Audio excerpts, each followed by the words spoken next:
Hi, it's Steve. Today we'd like to show you how to change the float switch on your dishwasher. It's a really easy job.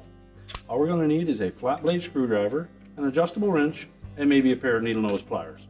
Let me show you how we do it. Now before we begin this repair, the first thing we'll need to do is to disconnect power to the dishwasher. So locate the electrical panel, turn off the appropriate breaker, or remove the appropriate fuse. Now it is easier to do this repair if you can pull the dishwasher out of the cabinets, and to do so you may need to turn off the inlet water supply, disconnect the mounting tabs at the top that attach it to the bottom of the counter. Once we've done that, we can then remove the lower access panel.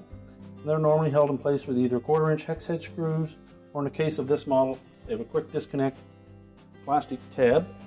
We'll use a flat blade screwdriver, give those a 1/4 turn.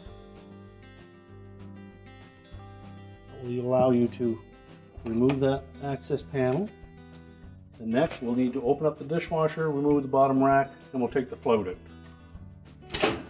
Now with the access panel removed, we'll next need to open the door and remove the lower rack and any items that are in that rack and set it aside.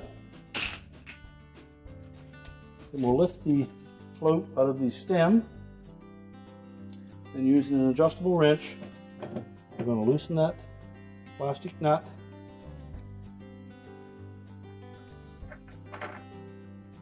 And we'll retain that for use on the new part. And then close that door up. And then we'll access the float switch from the bottom. And we've tilted the dishwasher back to give you a better view of how this repair takes place. So once we've removed the retaining nut and float from inside of the tub, we've also removed the lower access panel. You'll now see the float switch housing.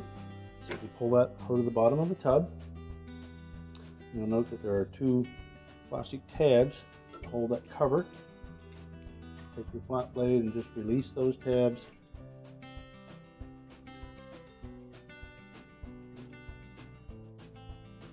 Open the cover up, and that will expose the switch and the actuator. Just maneuver the wire harness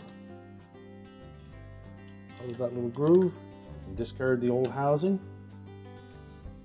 Remove the wires from the switch.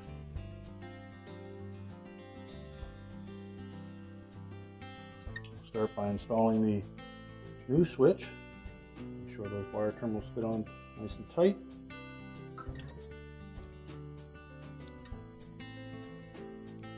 Take the new housing and locate this long pin towards the float stem, as well as the actuator, and one of the discs on the actuator will have a hole in it.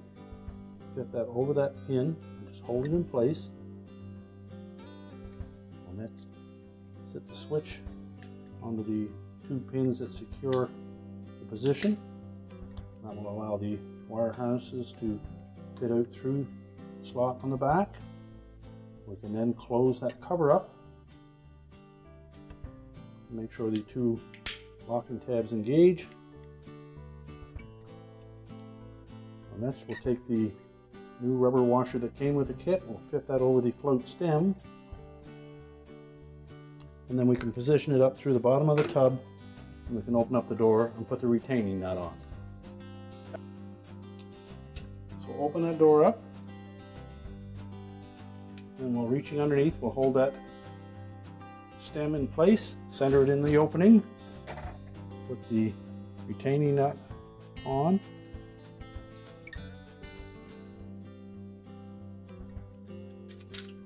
and then tighten it with our adjustable wrench.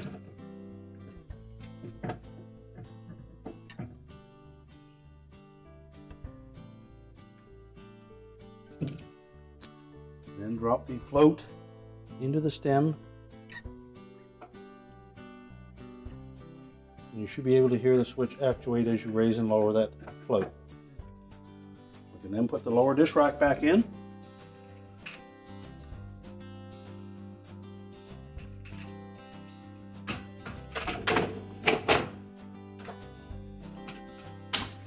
We can then put the access panel back on. So we'll tuck it into position, line up those openings, and then put our quick fasteners on. 1/4 turn.